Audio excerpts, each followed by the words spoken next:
What's up, y'all? I'm Frank from Morals Over Money. We down here doing haircuts in Kensington for the homeless and less fortunate. Got the brother Top Dog who sponsors the videos.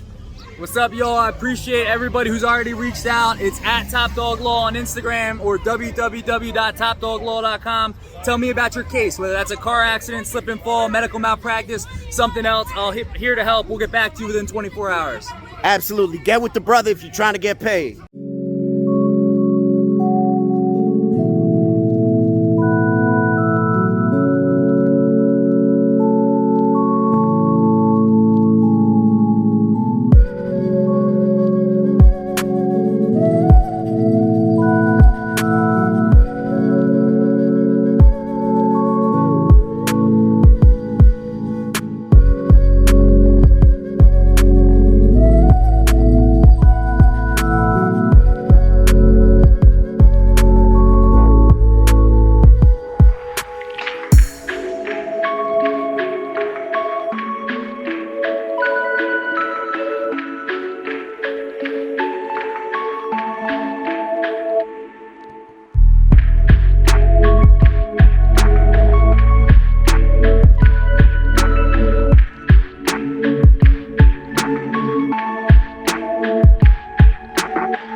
What's your name, brother? My name's Michael Elliott. And where are you from? I was born in Southwest Philly. I was there until I was 15. Had a good life. Baseball, school. Ate dinner every night at 6 o'clock. Dad went to work every day. You know, I had a good home. I was instilled with some good things. You know, now looking back at things, you know, my parents weren't ready to deal with what was coming. And when I was 13, I was in a car accident on 95. This was back in 96. Okay. And the doctors prescribed me Percocets. I was already smoking weed by then. And at the age of 15, my mom found 2 ounces of coke and a 45 under my pillow, and she kicked me out. How old were you? 15. I was 15. And at 15, I moved to 5th and Cambria, what they know as a Calle de Oro, the Golden Block. Yeah. You know, I'm white, I'm Italian and Scottish, but through my experience of being up top and, you know, in the Badlands, as they call it, West Kensington, the Fair Hill District, I learned Spanish pretty well, actually. I had to. And I've been in Kensington ever since. I've been doing drugs all my life. I don't remember a time where I didn't do drugs. You know, I graduated from Bodine in 2000. You know, I still finished my schooling. I knew that was important. My mom made sure I went to school, so I made sure that I finished that, got that diploma. I actually was enrolled in Temple University.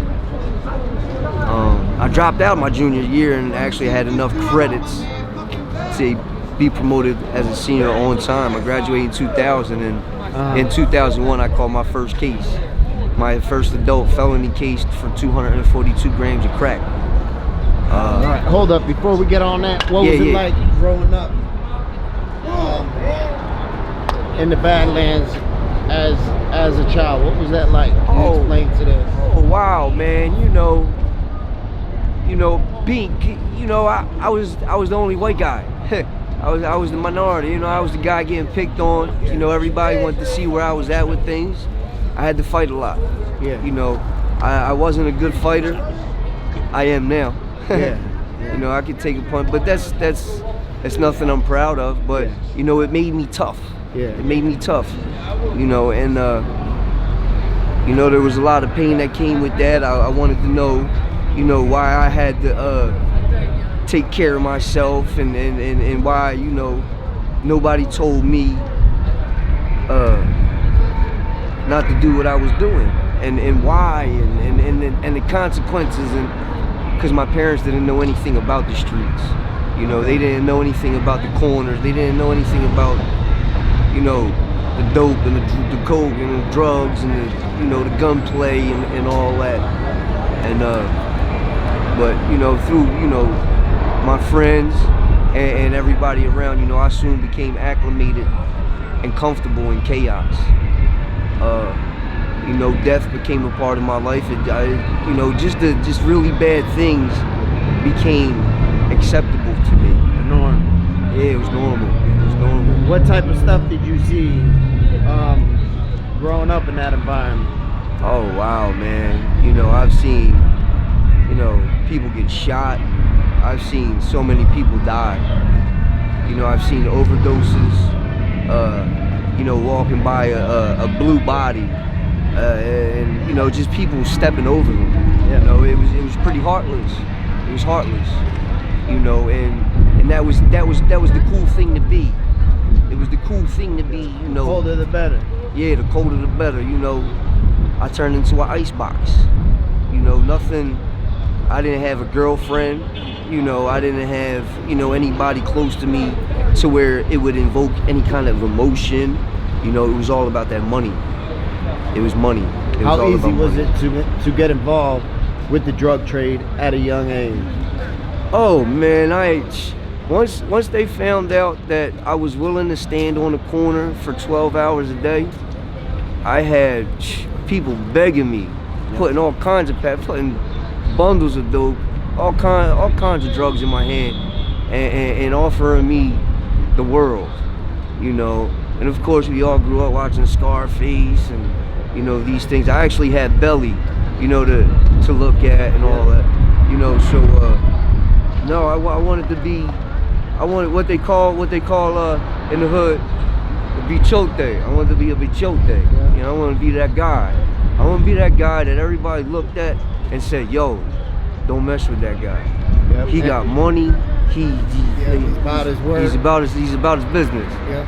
And that's what a bichota is. That's, you know, somebody who's about his business. You know, About he gets his money, plenty of money, a lot of respect, fear, all that stuff. Yeah, you know, it's not somebody to play with. Yeah. That's what I didn't want to be somebody you could play with. And that's not who I was on the inside. On the inside, I grew up categorizing butterflies for the Academy of Natural Sciences, and you know, I like fishing and I can surf. I knew how to surf. You know, I grew up on the beach every weekend. It was totally opposite of what I was raised on, and you know, that's what became acceptable in my life. And you know, it would, like I said, as soon as I turned 18, I was a felon. So now, can you tell me about the crack case? The crack case. This is actually a story that I don't really tell too many people, but I'm 39 now. Yeah. You know, this was 21 years ago, and so what happened? I had a guy come to me and say, "Look, man, I got a corner that sells a lot of crack. You got good product." So I was like, "Yeah, I can get it." He said, "What we're gonna do, we're gonna bag your crack up in their color bags, and we're gonna sell your work on their corner, and we're gonna get rich." And it worked out for 6-7 months, and then somebody caught wind of it, and the same guy that suggested this. One morning we were standing on Darien and Somerset, and somebody just walked up and blew his head off. I actually had to wipe some of his skull off of my face. And how old were you at this time? I was 18. And all I did was just turn around and walk away, because I didn't want to see it. I didn't want to see my death coming. Yeah. But I never heard the trigger pull. I didn't hear anything. And a couple days later, the owner of the corner told me to come with him, and I thought he was going to, you know, get rid of it, but he actually he said this: "You can hold water," and he respected that. And ever since then, you know, my name and who I was in the hood, I could just I could go anywhere and do anything I wanted. Yeah. You know, if the world was mine at that point. You know, the world that I thought was mine at the point, you know, that small badlands world, I could just... And it was all just by keeping my mouth shut. Yeah. Keeping my mouth shut. Keeping your mouth shut. And that's what it was. And ever since then, you know, yo no soy un gringo, yo soy lo gringo. I'm not a white boy, I'm the white boy. So, you know, that was then, you know, but now I'm what month are we in? February, March, April. Yeah. Well, I just beat 4 armed robberies. I sat 39 months on state road fighting 4 armed robberies. I owe my back judge 47. I have so many dope cases. I owe him 47 years. How much time did you do altogether? I would say I did about 7 years in the county fighting cases. Yeah. My judges was pretty lenient. I told them, oh, I'm an addict. Yeah. And I abused the system. They kept putting me in programs. And that last armed robbery, them 4 armed robberies, I had to sit and fight because there was no I'm an addict in this one. That excuse got old. Yeah, that thing got old real quick. So when that was all said and done, I came home in September at 38. And the next month was the first time I ever had a needle in my arm. What was that, a couple months, like 7 months ago? What do you think made you choose to use a needle after all that time? Well, between all that time, you know, I turned myself around. I had good jobs. I learned I'm a licensed carpenter. Yeah. I managed Kicks USA for years. I was making 60 grand plus benefits at 23. I got married, had kids. You know, I developed a really good life here in Kensington. You know, and that's when the spiritual things started happening with me. You know, I started seeing things, and I started developing a perception that I would need now, and where the fight is now. This is where everything that I was getting geared for is here. Yeah. Against myself. The fight is against myself, and you know, right now I'm just laying down for it, and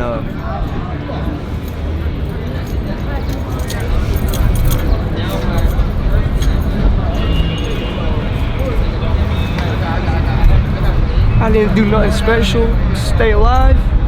I look back, God had me in his hand the whole time. Not to interrupt you, Yeah. brother, but you see, as soon as you start getting emotional, Yeah. you see how that sun just Listen, blew man, up? I know God. You know I what don't I'm believe saying? in God. I know I ain't God. seen you in forever. Where I you walk at? with him. I walk with him. I walk with God. Yeah, you see, I got the good second people. you started getting in touch with your emotions and your feelings, those fucking, look how sunny it is right now. And y'all watching this video are gonna be able to see the difference on his face, the way that sun just started shining. The second he started getting in touch with that deep down parts.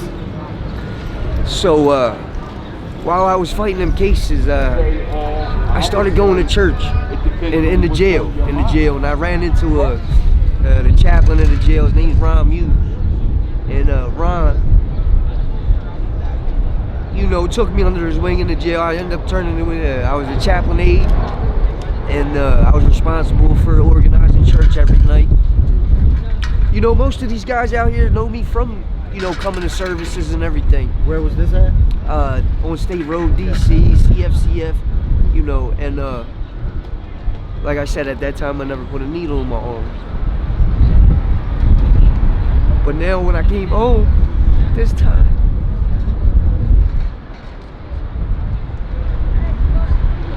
I didn't have nothing, no one. I just went back to the trap. You know, Hope in Somerset, that's where I'm from. Yeah. You know, when they ask, oh, where you from? You know, they know me from Hope in Somerset. You know, selling dope for about 5 years after my wife divorced me. You know, I finally put a needle in my arm, and now I can't get it out. I don't know if I want to either. You know, so like I said, God had put people in my life that there's moments of clarity that they talk about. that I can look to. You know, the church that Ron has is on Sheridan and Clearfield. That's like dead smack in the middle of the hood. Yeah. It's like between 6th and 7th and Clearfield. And you know, one thing he harps on, man. You know, my theology is pugilistic. You know, all that scripture that I know. You know, I can run you through the Bible front and back.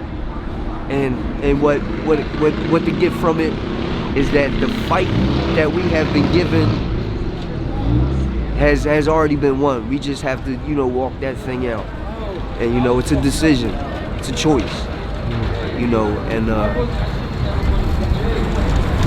you know, it's hard. You know, and for a non-addict, it's real easy to say, you know what, why don't you just go to rehab? Yeah. You know, just go to don't rehab. do it. Yeah, just say no. Yeah. Just say no to drugs. Yeah. Yeah, but see, you gotta understand, I live in pain. From that car accident when I was a kid, I got 3 herniated discs, 4 slip discs, and both my sciatic nerves are pinched. I endure every day. And I don't know what kind of life I can develop from this point, but I still have hope. I still got hope. You know, I don't really have too much else to say after that. Brother, I thank you for sitting down and talking to me. I don't think you truly impacted my day. I thank you. The way those clouds just parted, and I seen it, and I was like, hey, should I interrupt him? Should I, you know? And I was sort of bouncing back and forth, brother. And you're one. I've done hundreds of interviews, and you're one of a handful, maybe, that have spoke about God being a presence in your life and having that faith and being a believer. That's not coincidence, brother. You know. Well, you know, one thing too, since, like I said, since I've been programmed since I was 18, I've been in and out of programs. One thing I do know a little bit about is the NA literature, and they say that the disease of addiction is spiritual in nature. And my sponsor, you know, a good friend of mine, Nate, he got over 25 years clean off of the dope. He would always tell me, Michael, you need to start looking at the things you can't see. Start looking at the things you can't see. And I had no idea what he meant. But It's so simple when we think about it, though, right? Yeah, but when I had to fight for my life. Yeah. When I was facing 4 armed robberies, 36 charges, 10 felonies. I was sitting on $800,000 bail. I wasn't coming. The first deal they gave me was 415 to 30s. But they said, Mr. Elliott, we'll run them together. I said, I'm still going to die in prison. Yeah. We might as well fight. So that's what I did. So after I came from the social worker and learned, I woke up in quarantine. I didn't even remember getting locked up, going to jail, none of that. But when I woke up, and when I came back from that social worker, I looked under my bunk, and there was nothing there before. But when I came back from that social worker, Something this time. there was a book, a dusty little book, and it was face down, and I turned it over, and I busted, there was 2 words on it. Here's hope. And I read that New Testament 7 different times before that gate cracked, because when that gate cracked, I was going to kill myself. I was jumping off of that tier. But when that gate didn't crack for 2.5 days. And after that 2.5 days, I was like, you know what? Let's get this fight on. I'm gonna fight it. We're fighting, man. You know, because I got kids. Yeah. I got kids to fight for, and their dad ain't gonna be that guy.